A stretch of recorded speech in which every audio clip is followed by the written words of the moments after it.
மருதம் புரொடக்ஷன் தயாரிப்பில் தினேஷ் கலைசெல்வன் இயக்கத்தில் விமல், ஸ்ருஷ்டி, யோகி பாபு, ஜான் விஜய், கபீர் சிங், மகிமா குப்தா இவங்கெல்லாம் நடித்து வெளியான படம் தான் மகாசேனா. இந்த படத்தோட விமர்சனத்தை இந்த வீடியோவில் பார்க்கலாம். பழங்குடியினரான நாயகன் விமல் சேனாங்கிற யானையை வளர்த்துட்டு வராரு.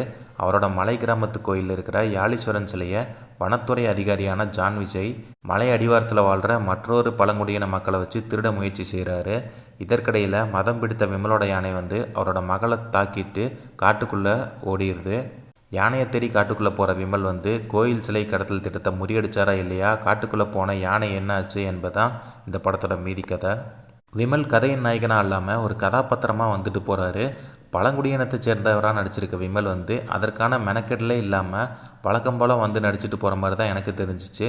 நாயியாக நடிச்சிருக்க ஸ்ருஷ்டி வீர பெண்மணியாக கம்பீரமான கதாபாத்திரத்தில் நடிச்சிருந்தாலும் வீரத்தை வெளிக்காட்ட வேண்டிய காட்சிகளில் அடங்கி போகிற மாதிரி தோணுச்சு.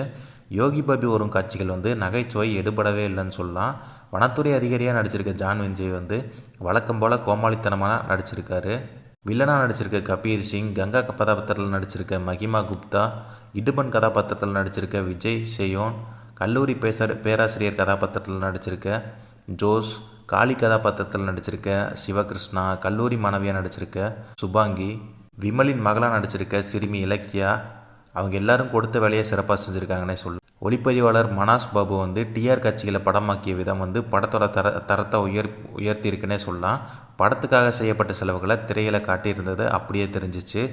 இசையமைப்பாளர் பிரவீன்குமாரோட இசைகள் பாடல்கள் எல்லாமே சுமார் தான் சொல்லலாம். உதய் பிரகாஷ் பின்னணி இசைகள் கதைக்கேற்ற மாதிரி பயணிச்சிருக்குன்னு சொல்லலாம். 3 விதமான கதைகளை கொண்ட திரைக்கதையை பெரும் தடுமாற்றத்தோடு தொகுத்திருக்காரு படத்தொகுப்பாளர் நாகூரான் ராமச்சந்திரன். அதுக்கப்புறம் எழுதி இயக்கியிருக்க தினேஷ் கலைச்செல்வன் தான் சொல்ல வந்ததை தெளிவு இல்லாமல் சொல்லியிருக்கிறதால காட்சிகளையும் கதாபாத்திரத்தையும் சரியான முறையில் கையாள தவறியிருக்காருன்னே சொல்லலாம். தலைப்பு மற்றும் கதைக்களம் கவனம் ஈர்த்தாலும் இயக்குனர் தினேஷ் கலைச்செல்வனோட திரைக்கதை மற்றும் காட்சி அமைப்புகள் எந்த விதத்திலையும் பார்வையாளர்கள் கவனத்தை ஈர்க்கவே இல்லை.